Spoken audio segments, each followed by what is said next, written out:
Bapak Ibu sudah bersuka cita pagi yang indah ini? Amin, luar biasa saudara ya. Allah kita yang sembah adalah Allah yang ajaib. Kita sudah menikmati ibadah kita sudah menikmati penampilan yang disajikan oleh panitia ya. Kita lihat bagaimana Tuhan itu luar biasa. Itu sesuai dengan tema kita, pengorbanannya mengubahku menjadi baru. Diubah menjadi baru, bukan diubah menjadi lama, menjadi hancur, tetapi diubah menjadi indah dan baru.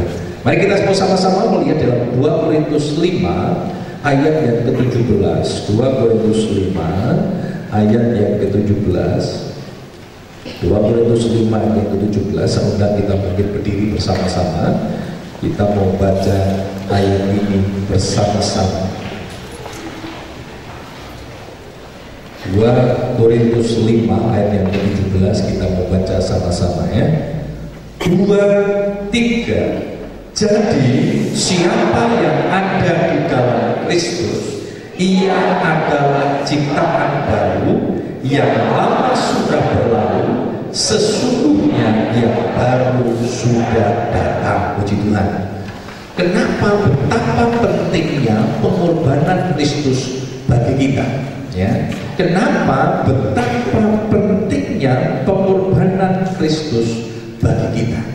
Saudara, tanpa Yesus manusia hidup dalam kehancuran.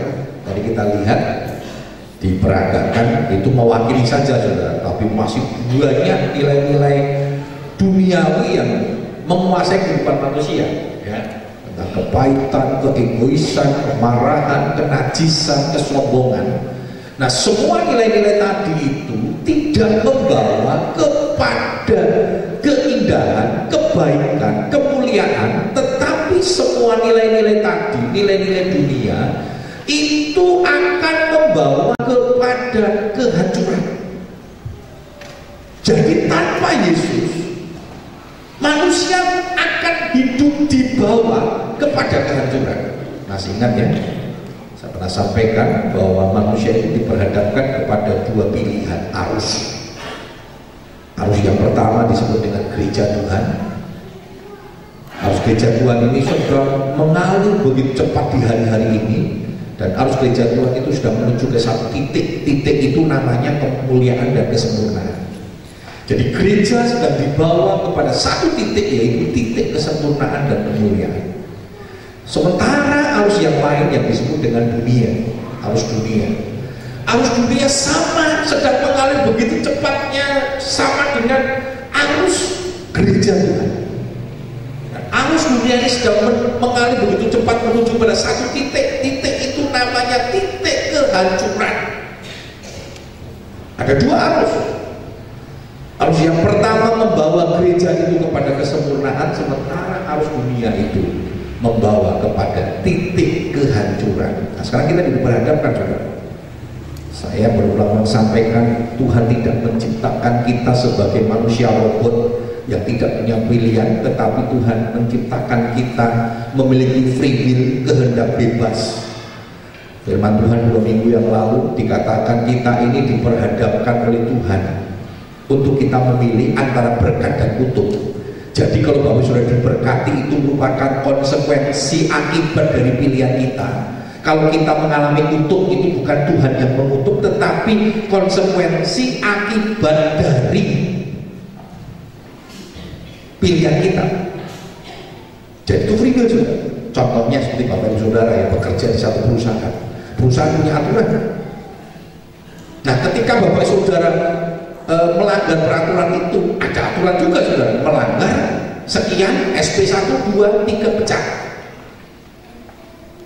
Kalau tidak ingin dipecat, ya tidak melanggar peraturan. Nah, kalau saudara itu, Bapak Saudara bekerja di satu tempat lalu dipecat, di PHK, itu bukan karena perusahaannya sebenarnya mem-PHK, memecat kita, tetapi saudara mengambil keputusan untuk memecat diri saudara sendiri sebenarnya.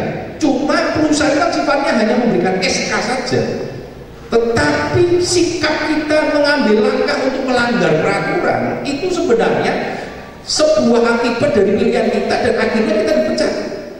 Tuhan juga demikian kan? memberikan pilihan kepada kita.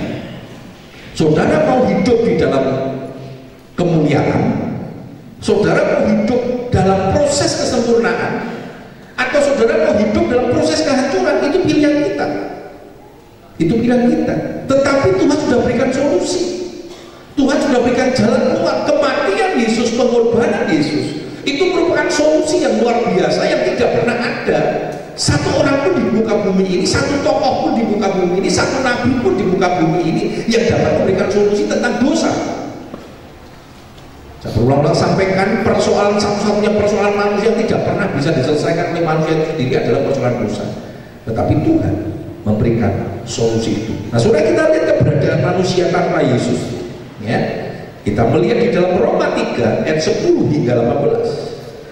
Roma 3 ayat 10 hingga 18 akan bacakan dengan firman Tuhan. Seperti ada tertulis, ya, tidak ada yang benar, seorang pun tidak. Ada yang benar, saudara? Tidak ada seorang pun yang berakal budi, tidak ada seorang pun yang mencari Allah. Semua orang telah menyeleweng, mereka semua tidak berguna, tidak ada yang berbuat baik, seorang pun tidak. Kerongkongan mereka seperti kubur yang ternganga, lidah mereka merayu-rayu, bibir mereka mengandung bisa, mulut mereka penuh dengan sumpah serapah, kaki mereka cepat untuk menumpahkan darah, keruntuhan dan kebinasaan mereka tinggalkan di jalan mereka, dan jalan damai tidak mereka kenal. Rasa takut kepada Allah tidak ada pada orang itu. Sudah kita lihat. Nanti kalau kita lihat sejarah perjalanan hidup manusia tanpa Yesus, tanpa Allah, kehidupan manusia itu selalu seperti yang dikatakan dalam kitab Roma 3:10 sampai 18. Tidak ada yang benar, tidak ada yang berakal budi. Kita kenal Abraham, ya. Siapa sebutan Abraham itu? Bapak orang beriman, bapak orang percaya. Tapi kita lihat, Abraham bisa sampai seperti itu karena Tuhan selalu menyertai Abraham, dan Abraham menyerahkan hidup kepada Tuhan untuk dipimpin. Kita lihat perjalanan Abraham, nggak betul, saudara. Masih ingat peristiwa, ya, ketika dia diperhadapkan, ada seorang raja yang begitu tertarik dengan istrinya, saudara. Karena takut dia dibunuh, saudara, dia membiarkan istrinya diambil, saudara. Mau diambil menjadi istrinya orang lain. Nah, ini kurang ajar, saudara. Oh, saya tidak percaya di sini nggak ada seperti itu. Ada seorang suami yang kalau ada orang lain naksir, walaupun dia mau sekuat apapun, sehebat apapun, pejabat apapun, ini kalau suami normal, saudara, suami yang benar, yang mengasihi, tak lawan, saudara. Jangan lawan itu. Jangankan mau ngambil, kurang ajar saja saya nggak bisa terima. Ini dimungkin mana, saudara? Nggak benar, saudara. Masih ingat ketika mereka nggak punya anak, dikasih Hagar, saudara. Kok yo mau? Itu jangan jadi solusi, ya, saudara, ya. Ada istri, suami istri yang nggak punya anak, pembantunya dikasih. Wis pas kono kena bayi ini kita pek, saudara. Waduh, kurang ajar betul itu. Ini Abraham kalau mau, ya, kurang ajar betul, saudara. Setelah itu, ya, bayangkan itu. Setelah itu nanti, saudara, ketika Ismail besar, lalu akhirnya Sarah punya anak, Ismailnya disio-sio, saudara. Itu anaknya Abraham, disio-sio, kan sudah baca, ya. Nah, model begini apa benar? Nggak benar tanpa Allah. Tapi kalau sampai dia menjadi Abraham, namanya bapak orang beriman, itu karena kasih Tuhan. Nanti banyaklah perjalanan hidupnya. Ada Daud, kita lihat Daud itu banyak salahnya, saudara. Nggak benar. Maka dia dilarang untuk membangun bait Allah. Nggak betul. Ada banyak kesalahan yang dia buat. Dosanya parah, mengambil istri, anak buahnya yang sedang berjuang berperang untuk dia, mati-matian untuk dia, dan itu terbukti, loh, saudara. Uria itu setianya luar biasa, ya, dipanggil pulang, ya, untuk cuti, ya. Yang mencutikan itu kan rajanya, ya. Ono cuti yo seneng ngombe istrimu, nggak mau, saudara. Pulang pun nggak mau. Dia berkata,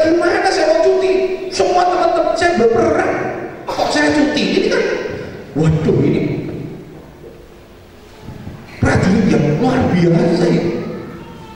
Seperti yang dikatakan Timotius ya, tidak memusingkan seorang prajurit, tidak memusingkan untuk menilai-nilai pribadinya dia. Dibunuh model begini untuk diambil istrinya. Orang ajar, saudara.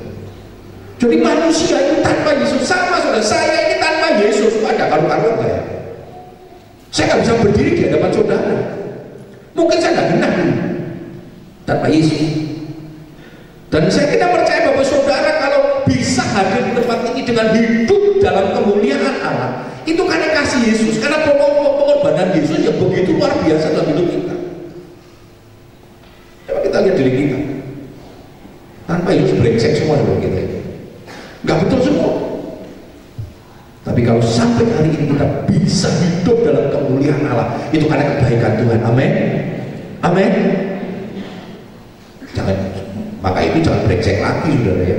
Dikatakan tadi ya, kita sudah tidak lagi hidup dalam manusia lama. Kenal Yesus tapi masih brengsek, saudara ya. Kenal Yesus masih hidup dalam manusia lama. Sia-sia pengorbanan Tuhan. Bukan sia-sia untuk Tuhan, tetapi sia-sia untuk kita. Karena ada istilah ya, sia-sia pengorbanan Tuhan itu bukan berarti untuk Allah. Allah tak pernah sia-sia. Karena kasih kok dia. Tapi bagi kita sia-sia. Tuhan sudah kasih solusi, Tuhan kasih jalan keluar bagi persoalan dosa, tetapi kita menyia-nyiakan. Nanti kalau sudah terlambat baru ya, seperti cerita Natalnya dari wanita Esther ya, tentang mereka terlambat, saudara ya, ditutup pintu, nangis-nangis, terlambat kebacut. Ini tadi untuk nggak terlambat, saudara. Ada kasih Tuhan yang memperbarui mereka. Coba kalau dibiarkan terlambat, Tuhan datang, saudara, baru mau minta diperbarui, terlambat. Saat ini izinkan hidupmu diperbarui Tuhan melalui pengorbanan Tuhan. Saudara, kita mau lihat sama-sama hidup lama manusia ya. Hidup lama manusia itu seringkali mengambil jalannya sendiri. Manusia seringkali mengambil jalannya sendiri, tidak mau ikut tuntunan Tuhan, tidak mau ikut firman Tuhan. Akibatnya apa? Tersesat. Maka kita digambarkan domba. Kenapa, saudara? Domba ini binatang yang bodoh. Domba itu selalu diamon, saudara. Karena domba tidak bisa pulang sendiri. Jadi domba itu dalam ensiklopedia dikatakan binatang yang paling bodoh. Tapi kalau binatang yang paling gablek, saudara ya, bebal, itu keledai. Yang licik ular, ya gitu, saudara ya. Ular itu licik, saudara. Jadi ular itu sudah lihat ya, kalau tidur matanya terbuka. Tapi kalau bangun matanya tertutup. Jadi kalau ada ular kita meneng matanya terbuka itu tidur sudah. Tujuannya apa? Supaya kalau lawannya lihat pedih, bodoh, tangi, licik luar biasa. Dan kita tahu manusia jatuh dalam dosa karena kelicikan ular itu. Domba itu butuh, karena itu butuh domba, butuh gembala. Nah, Tuhan menggambarkan kita seperti domba, butuh manusia tanpa Tuhan. Makanya jangan sok komentar, tadi kan komentar kabeh, lagi yang sombong tadi, saudara. Merasa hebat, merasa bodoh, sudah. Siapa kita? Saya bodoh, goblok, sudah. Tanpa Tuhan bodoh. Coba lihat orang-orang tanpa Tuhan, gitu iya aja bodoh. Nek ngomong Tuhan, gitu bener. Ini salah apa? Tanpa Tuhan, saudara. Yang bener apa? Firman Tuhan. Firman Tuhan. Makanya Daud saja, saudara, pinter secara manusia, dia raja yang bisa menata kerajaan luar biasa. Itu saja kenapa, saudara, kenapa dia menjadi pinter, saudara? Karena merenungkan firman siang dan malam, cari firman. Dia minta tuntunan firman Tuhan. Coba kita lihat dalam Yesaya 53 yang ke-6 itu, ya, bodohnya manusia ya, digambarkan seperti ini, saudara.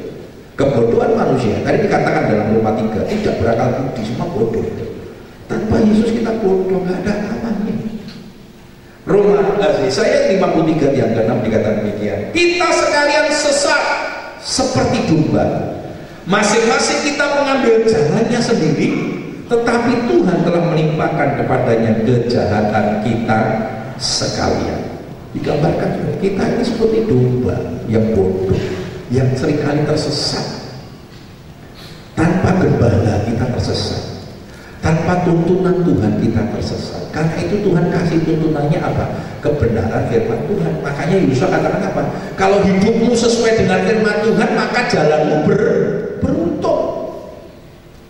Orang Israel ini kita lihat sudah, begitu dia mengikuti firman Tuhan, beruntung, diberkati.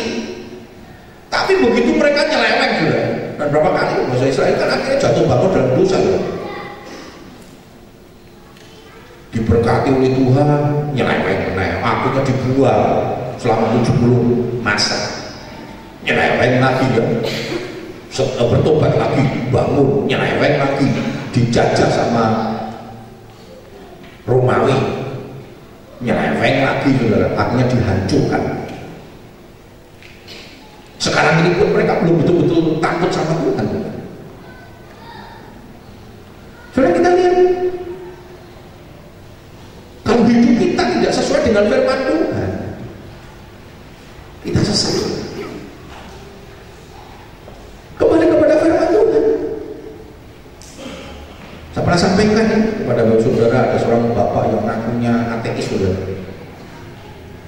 Wah, dia sebenarnya hebat, saudara. Rapopo, uripi tadi sudah yang najis tadi. Puas, rasa Yesusan. Sama nginjil sudah, wis rasa nginjil terus, aku ora butuh surga katanya. Wah ampun.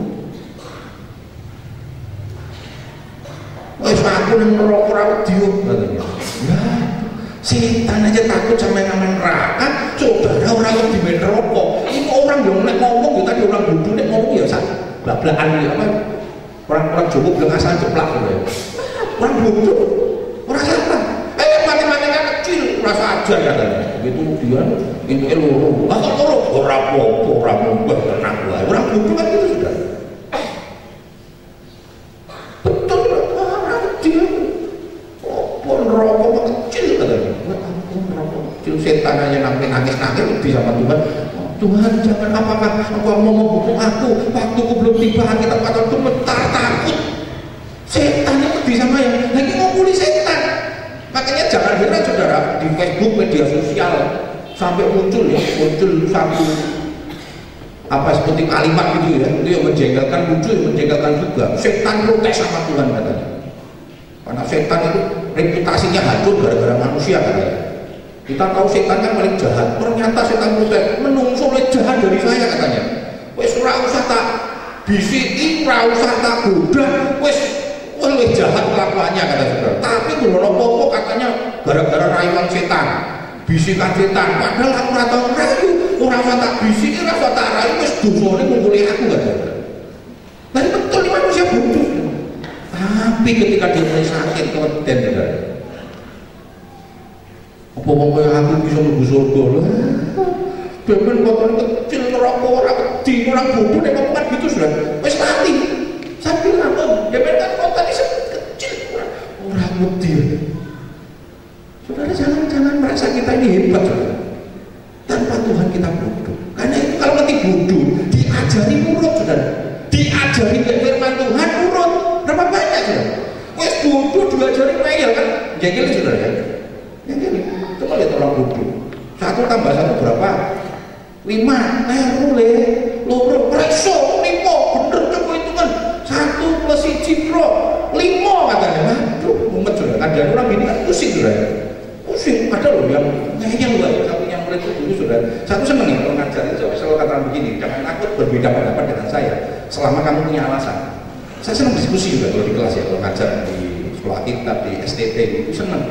Silahkan Pak, orang itu terpancing. Pokoknya saya senang kalau berani bertanya, berani berbeda pendapat dengan saya, nggak apa-apa. Tapi yang penting kalian punya argumentasinya. Atau muridnya sering takut sudah. Aku saya bilang ajar itu, yang kata, kenapa? Saya nggak setuju dengan pendapat tuh. Aku saya bilang alasannya, ya pokoknya nggak setuju.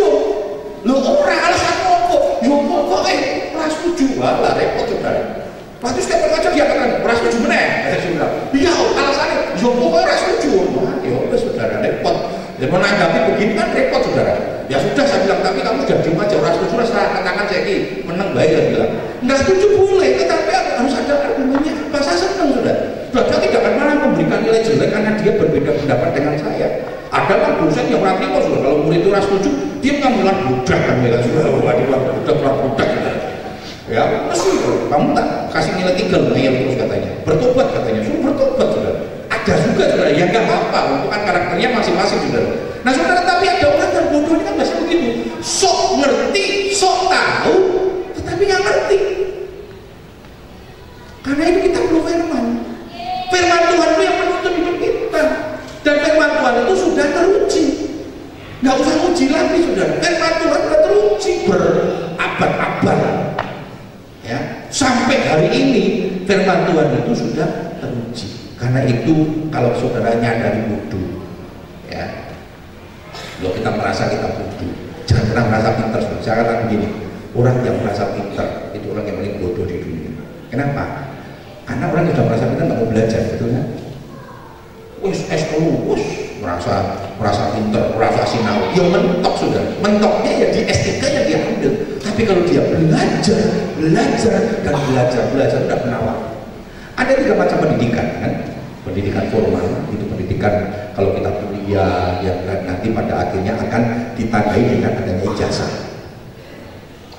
Pendidikan kedua, pendidikan non formal itu seperti kursus. Kursus ini biasanya nanti diberikan penghargaan dalam bentuk sertifikat.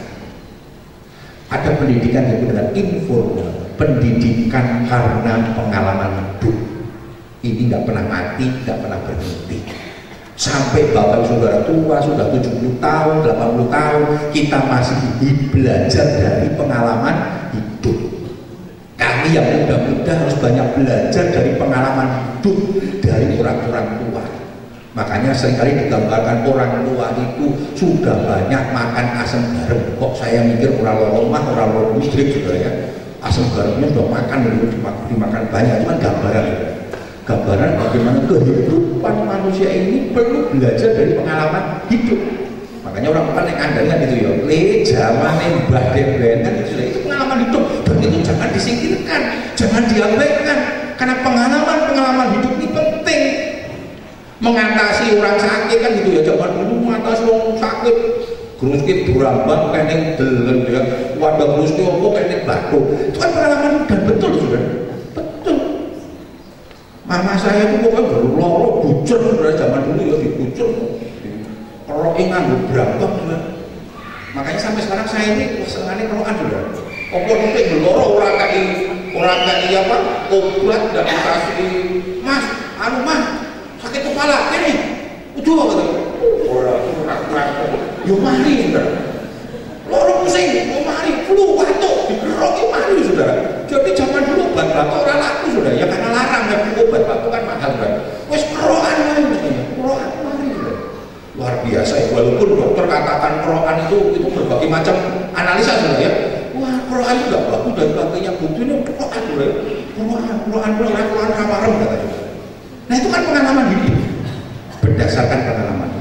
Nah saudara, mari kita belajar pengalaman hidup kita bersama dengan Tuhan. Kita akan mengalami sesuatu yang luar biasa. Karena itu hidup berdasarkan firman Tuhan. Dalam kitab Amsal 21 yang kedua, ya, manusia tersesat kenapa? Karena mengambil jalannya sendiri. Amsal 21 ayat yang kedua dikatakan demikian. Amsal 21 yang kedua, setiap jalan orang adalah lurus menurut pandangannya sendiri, tetapi Tuhanlah yang menguji hatinya. Menurut pandangan kita lurus, tapi ternyata salah. Ya, ternyata salah. Mungkin belum salah. Wah, belum salah. Karena itu jangan menurut pandangan kita, menurut firman Tuhan. Hadapi hidupmu berdasarkan firman Tuhan. Jawabannya firman Tuhan. Firman Tuhan itu luar biasa kok saudara. Buku yang komplit, yang sempurna. Apa sih persoalan buat saudara? Alkitab ada. Meh bangun rumah, wah Alkitab ada jelas.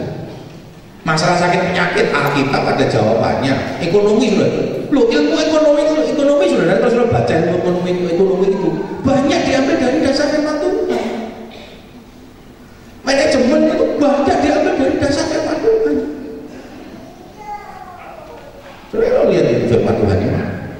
Musa ya. Dia manajer yang luar biasa ya. Walaupun dia terima nasihat ya. Nasihatnya dari mertuanya gitu.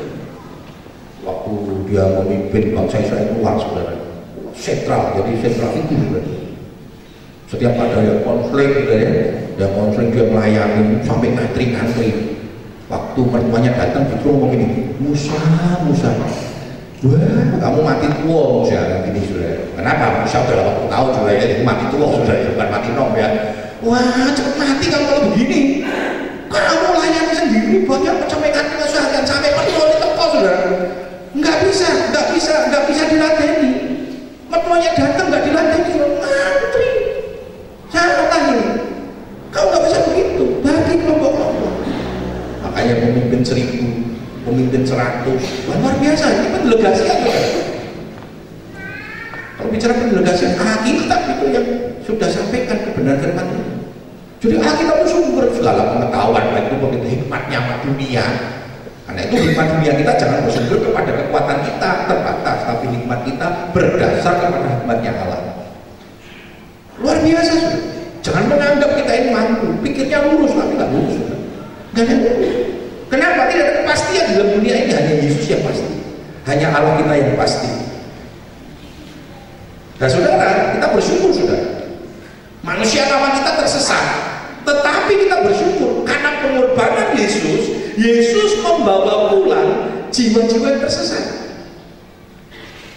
Jadi Yesus tidak membiarkan. Kenapa dia mati? Tujuannya apa? Supaya bawa dia pulang kembali yang tersesat. Coba kita baca di dalam Yeskiel 34, 15-16. Yeskiel 34, 15-16 dikatakan, Aku sendiri akan mengembalakan domba-dombaku, dan aku akan membiarkan mereka berbaring. Demikian firman Tuhan, yang hilang akan kucari, yang tersesat akan kubawa pulang, yang luka akan kubalut, yang sakit akan kukuatkan, serta yang gemuk dan yang kuat akan melindungi. Aku harus mengembalakan mereka sebagaimana seharusnya. Luar biasa saudara. Kata-kata yang menarik yang terakhir saudara. Serta yang gemuk dan kuat melindungi. Nah saudara, kalau punya domba yang kuat dan gemuk diapain saudara? Belek saudara ya. Mana cantik saudara ya. Pokoknya lihat doki yang mau titik saudara ya, wis hilang gitu. Dulu di Salatiga ya, itu setelah kita pompan itu sampai kan dapatkan RW. Gara-gara apa saudara? Ada RW-nya saudara. Anak-anak sekolah kitab itu tertarik ya. Ya sekolah kitab tahu sendiri dana mepet, semua mepet saudara ya. Pengen RW raiso, RW-nya tante Ruth sama umpan lewat sudah klik pilih, wah mengganggu hati ya. Angkatan berapa kan ya? Angkatan 14 atau berapa itu? Kan anjing kan mulut ya, duki. Wah, saudara, niatnya ini nggak segembala yang baik, itu moro sudah dibawa ke belakang, belek saudara. Masih bagus sudah, gitu dipersembahkan lagi, bagi belek dimasak, dikekeh, pastori. Waktu itu memangan kroso sudah, kok perasaannya enak sudah. Oman katanya manggil anjingnya. Orang moro-moro biasanya dikeploi di sweet, itu orang teko-teko sudah. Lalu yang teko sih, yang potong RW, maaf om, sudah ada di meja makan, maksud apa? Nah itu yang kami persembahkan katanya. Oh luar biasa ya. Makanya nggak makan sampai hari ini sudah. Itu nggak baik sudah, gembala yang nggak baik sudah ya. Tapi gembala katakan, sing lembu, sing kuat dilindungi, kenapa? Wah ini buat ancaman, ini serigala bulannya sing lembu, sing kuat. Jadi Tuhan melindungi saudara. Jadi Tuhan nggak pernah memanfaatkan kita, nggak pernah cari untung kita, tapi Tuhan melindungi kita. Amin. Saudara, Tuhan kita dahsyat. Orang yang tersesatkan itu kalau dituntun ya nurut. Orang bodoh harus dituntun orang nurut. Domba dituntun tidak nurut, maka ada domba yang nakal ya. Dituntun wah bedel saudara. Makanya gembala itu senjatanya selalu tongkat dan gajah.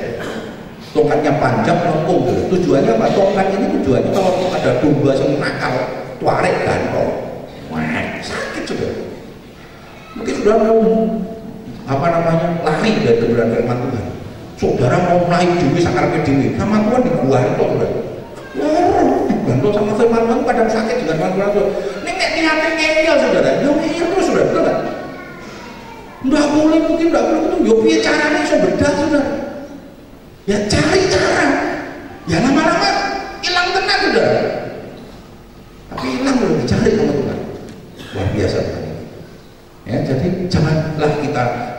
jalannya sendiri, tersesat. Domba kalau berjalan itu tersesat. Ya, ya naik ketulungan, naik ketulungan, terus mbek, dicari sama Tuhan. Karena rawan itu domba, rawan dari serigala, binatang buas, nggak so rawan, domba nggak punya kekuatan apa-apa. Belum lagi kalau masuk ke sungai, masuk ke sungai dia punya tubuhnya kan tebel, bulunya. Dia seringkali bisa mati di luar masuk sungai. Kenapa? Bulunya itu akan menyerap air yang lebih banyak sehingga nggak bisa kuat. Dia nggak kuat lagi untuk keluar dari sungai itu. Akhirnya mati. Tanpa Yesus kita rawat. Tanpa Yesus banyak godaan. Tanpa Yesus banyak musuh yang siap menerkam kita. Maka Tuhan Yesus gambarkan apa? Kita ini seperti domba di tengah-tengah serigala. Karena itu kita perlu gembala. Domba kan aman ketika ada gembala yang aman. Tapi domba akan rawan hidupnya ketika dia tinggalkan Tuhan. Ketika hidupmu tinggalkan Tuhan, engkau rawan, engkau tersesat, bahkan ancaman maut itu akan senantiasa ada dalam kehidupan kita. Ya. Yang kedua, hidup lama manusia itu selalu melakukan segala kejahatan. Akibatnya apa? Terpisah. Dosa itu memisahkan kita dengan Tuhan. Kejahatan itu memisahkan kita dengan Tuhan. Allah tidak pernah meninggalkan kita. Jangan salah. Seringkali kita salah konsep ya. Oh, Tuhan meninggalkan kita. Kalau kita berbuat dosa, Tuhan meninggalkan kita. Tidak. Ketika kita berbuat dosa, bukan Allah yang meninggalkan kita, tetapi ketika kita berbuat dosa, kita mengambil keputusan untuk meninggalkan Tuhan. Allah tidak pernah meninggalkan kita. Posisi Allah tetap. Gambaran Allah itu seperti gambaran perumpamaan orang anak sulung dan anak bungsu. Kita tahu ya, yang meninggalkan kan anak bungsunya. Dia berbuat dosa, dia mengambil langkah untuk tidak hidup dalam kemuliaan bapaknya, tidak hidup dalam naungan dan lindungan bapaknya. Dia ambil langkah untuk meninggalkan bapaknya. Dia pergi, dia berbuat salah. Nah, saudara, Allah nggak pernah tinggalkan kita. Tetapi yang menyebabkan kita terpisah dengan Tuhan itu adalah dosa dan kejahatan kita. Ketika kita memilih berbuat dosa, kita sudah mengambil sikap dan langkah untuk meninggalkan Tuhan. Coba kita lihat dalam Yesaya 59 ayat yang sering kita baca ya. Yesaya 59 ayat 1 hingga yang kedua. Yesaya 59 ayat 1 dan kedua dikatakan demikian.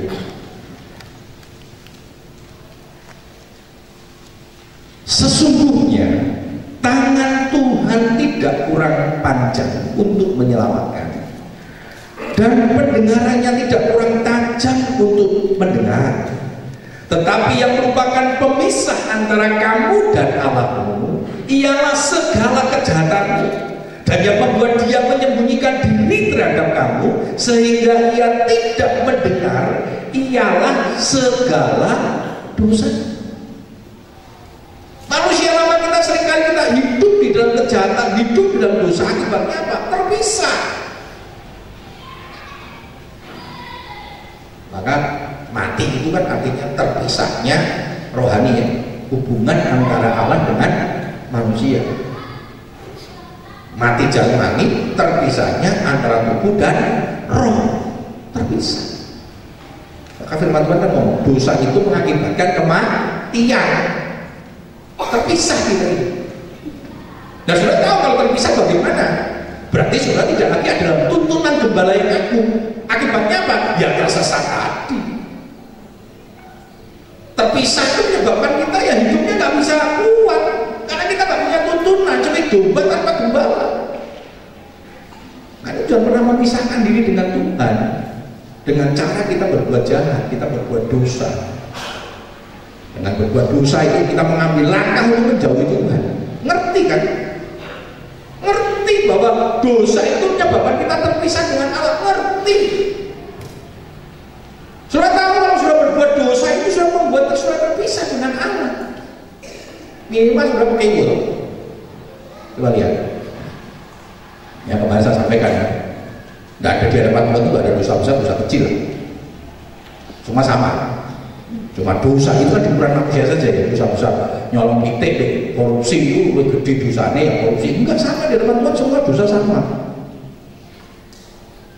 Sudah lihat, dosa besar dimulai dari dosa-dosa kecil.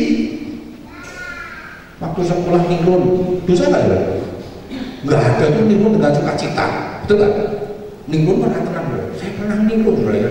Orang tua wajar ningkun, wah, bukan rasanya dulu, bukan gurunya itu baru main ningkun langsung dekat.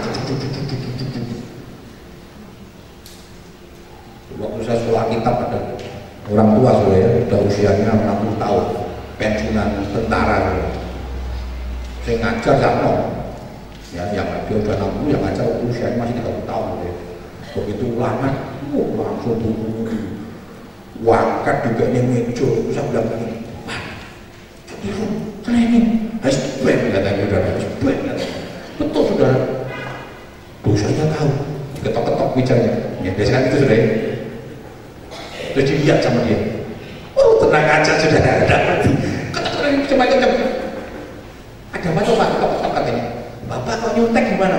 Pak, jangankan nggak nyontek aja nggak bisa katanya, gimana nyontek lagi? Orang ngerti jawabannya Pak. Enggak soal loh. Tapi kalau nyontek itu kan rasanya deg-degan loh. Nyontek. Kenapa? Dosa. Anak-anak juga tahu nyontek itu dosa sudah. Bagi mereka kecil, tapi kalau dibiarkan jago nyontek, oh satu STM dulu. Wah, klik-klik nyontek itu luar biasa saudara. Itu baju itu bisa rumus kabeh gitu ya kan. Badan itu bisa bukan tato permanen tapi tato rumus. Kuwi mongen sek rokok itu sudah ya. Sek rokok itu dilinting-linting gitu ya. Terus dibuka. Mek pulangnya saudara bulek saudara. Bukangan loh. Mana? Enggak ada apa-apa. Hebat betul itu bisa di model yang tarian itu saudara. Saya punya teman ulangan bodoh nih, bodoh nih pinter saudara. Ulangan rata wape, tapi kayak kontek kok trik-triknya ada terus saudara. Orang teknik ya, STM teknik loh, betul. So ditarik itu, begitu nanti bener-bener dicontoh, budaya saudara. Saya orang mudeng malah, berarti saya bodoh nih, pinter saudara. Trik-triknya tuh ada, bisa saja, luar biasa saudara. Tapi nggak tenang, nggak ada tuh kontek yang tenang dengan sukacita. Nah tapi model teman-teman yang model begini sudah kira bener kabeh. Ya, untungnya bertobat, terakhir pada bertobat ya, ada yang bertobat. Tapi ada yang masih hidup dalam kebodohan, tersesat. Wes goblok nikmati loh. Ya, sampai sekarang masih berbilang ya, murid wes dinikmati saja juga. Tapi hidupnya sengsara. Katanya kok kalau kayak enak men. Lah bojomu sing klik kok waktu mbok kenake bagus sing gede sing yo betul. Lah sing ketemu Gus katanya. Sing ketiga ada bojone ketiga luar biasa goblok kok enak ngerti saudara. Apa bodoh ora mudeng saudara. Ayo wes bilang apa ya bahagia? Ora bahagia nih bayang dengan istri pertama ninggalin anak piro, istri kedua ninggalin anak piro, ketemu ninggalin anak piro sudah. Lagi kok piye? Bertahan sampai mati. Belum saya kira orang cocok ninggalin yo. Boleh liatin meneh orang bodoh. Dipikir hidupnya nyaman tidak? Apa nyaman tidak? Waktu kita ngobrol secara sungguh-sungguh begitu, hidupnya nggak nyaman. Karena kita lihat dulu di dalam Yesaya 59 7-10. Yesaya 59 dan 7-10. Manusia ya, kehidupan manusia. Mereka segera melakukan kejahatan dan bersegera hendak menumpahkan darah orang yang tidak bersalah.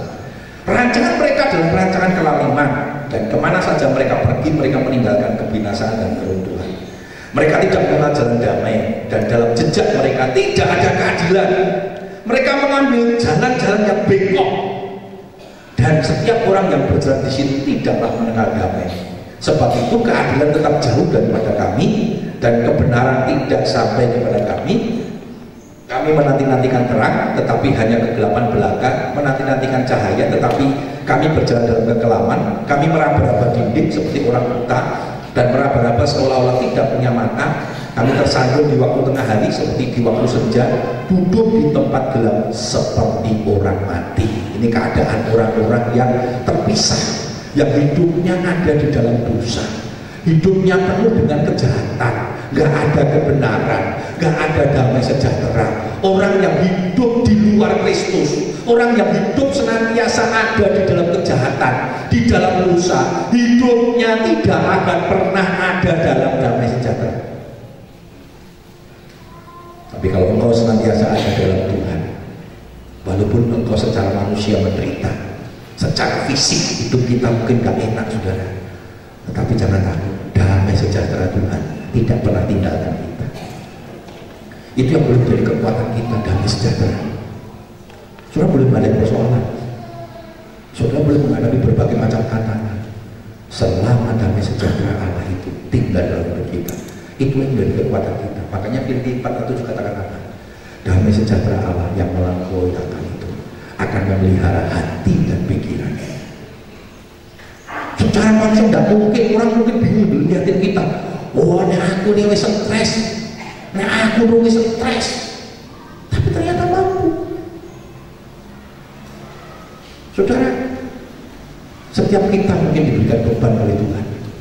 Setiap kita diberikan salib oleh Tuhan yang berbeda-beda.